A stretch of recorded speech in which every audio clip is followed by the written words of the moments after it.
Where would your team finish in the Premier League based on club size? So we have winners, mid-table, top six, and relegation. Go.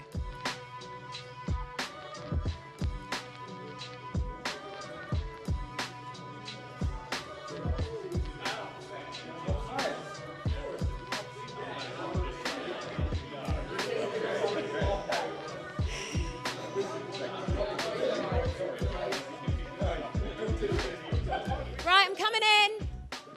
I'm going to start with the winners. So I'm going to go right in the middle here. Why do we think we're in the winners over here? I mean, it speaks for itself. We've got the most trophies out of any English team in the country. Obviously, joint top in terms of league titles with Manchester United. We've got the legacy, we've got the fan base, we've got the European heritage. I could go on and on and on, but these guys will get bored because they'll probably want to talk about their teams as well. So I think there's definitely an argument between the two of us. I'm not sure what the imposter's doing here. I feel like his sat nav got him lost, but you know what? He's all right. He's in good company. So on to the imposter. I mean, the truth is, you guys have both totally washed up clubs. If you go outside of this country and you look at teenagers and young kids buying football jerseys, they're buying Turkey jerseys. He's getting the Rabona assist. They're buying Holland jerseys. No one is buying washed up Bruno Fernandes or Mo Salah. That looks like Sideshow Bob from The Simpsons. Right. No. So the first thing I'm going to say, there's only two teams that should be in it, and it is Manchester United and Liverpool. Right, you can go to the most obscure part of the world. You pick it, I don't care, wherever. You will see United shirts, you will see Liverpool shirts. You're not seeing a City shirt. I'm sorry, you're a tourist club, like we are, but you get Manchester United and Liverpool everywhere in the world. The rest of you are absolutely bang on. Respect it. This is just a disgrace. Anything to say before I move on? No, I'm done. Well then, let's move on to the top six. Let's start with the Arsenal fan. Top six, why? Yeah, look, I'm old enough and wise enough to know that the three most successful clubs in England are Liverpool, United and Arsenal. I know my place in that ranking. I know that it's the fight for the winners is between these two. This guy's an absolute disgrace. I don't know what is going on over here. In fact, I am quite tempted just to step over because I think you should step over. That's what I'm saying. Step over. Step over. Yeah. From Arsenal fan to Arsenal fan, step over. Right, let's move on. Yeah, like you just mentioned, I know my place in this ranking. I'd probably say we're on par with Arsenal. I don't know if that's a debate to be had for another day, but... You want to move over then?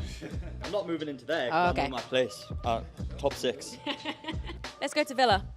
I was debating mid-table. I really was. But we know our place here.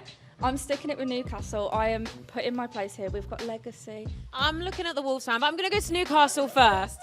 We're considered as in Villa the disruptors, but from a Premier League point of view, Newcastle United have always been sort of competing in that top five, unless it was under the Mike Ashley era. We had that sustained period of time where we weren't doing anything, but now we've got our new ownership. We're right back there where we're fighting in the top five, so put me in the top six. And what about Spurs? I was going to talk about Newcastle. You mentioned where did you say you've always been around the top six? Oh, I think points accumulated in Premier League history, you'd actually be bottom 10. Oh. Yeah, you would. Yeah, you would. Tottenham 5th, Man City 6th, Everton 7th. I think it's Aston Villa maybe 8th or 9th. And we're moving on. And what about Forest? Well, I think if Wolves can get in here, Forest definitely can. Two European Cups, back-to-back, one of the first English clubs to do it. I don't understand why Forest can't do it. You know, decent ground. It's one of the only grounds in the English football pyramid, I think, that you can walk past and go, beautiful ground, by a river. Why can't Forest be in here? And I've got to ask the Wolves, why are we here?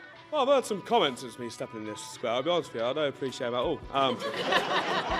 You're confident, so why are you here? We have won everything we can win in England. Right? We've won, it was the first division, but we're in the third division, the FA Cup, League Cup. So we've won it all.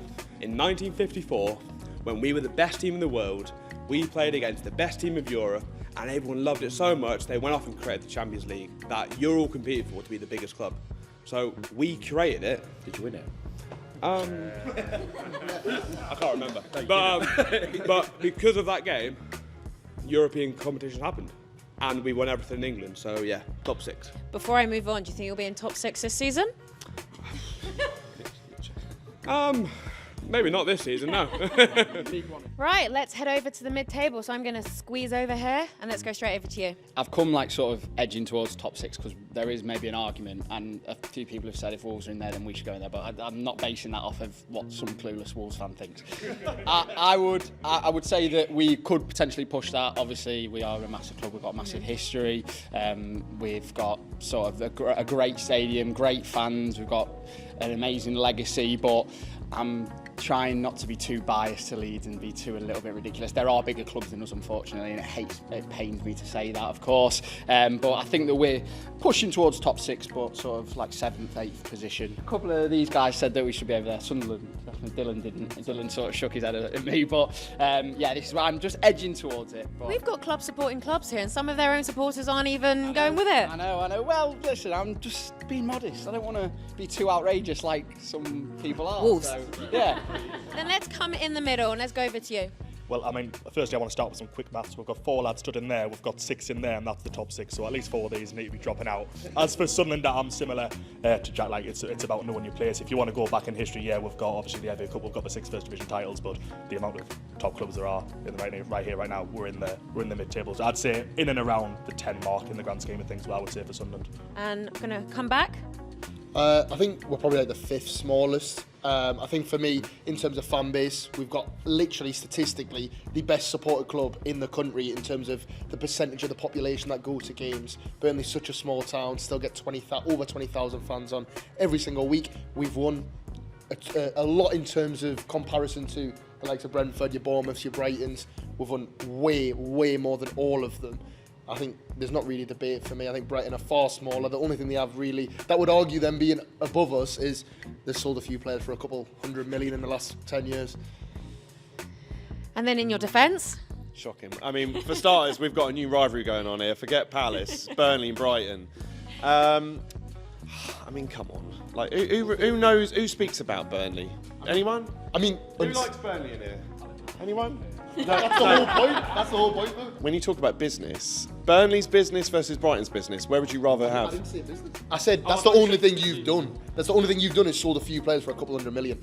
That's not club It's size. a pretty important element of football. It's not club size though. That's just you being able to be sustainable because you're a small club who have to fight up the weight, as we all do. Okay. You mentioned about fans, 20,000. We pack out our stadium every single week. How many people live in Brighton? That's not important. But it's. Of course it is. How many people live? We pack out stadium. Who's got a better stadium? I think this is going to go on all day, guys. So to wrap it up. Who's got a better legacy? Do they though? Do they have a better legacy? Our legacy is our legacy is that we nearly died and we came back from ashes. We nearly went down in 1982. I'm moving on. I'm gonna leave them to it. I am gonna leave them to it. And finally, let's move it on to relegation. Oh no, are they still on it? Are we done? Let them two go off. And relegation. Yeah, we're definitely in the bottom 2, I'd say. But I do think Bournemouth are bigger than Brentford. I do think Brighton should definitely be down there as well, though. Brighton, Brentford, Bournemouth, traditional League One clubs, you would say. Well, first of all, I want to say there's so much delusion going on here. I mean, it's statistically deluded. You can't have 4 winners. 10 teams think they're in the top 6. I mean, some of you, at least half of you, are completely deluded. And at least So then, for winner, who would you put for one winner then, if you had one? I think the biggest club. Hey, I don't want to answer that question actually. Look at them all. They're all watching. Like, pick me. If any of them will win.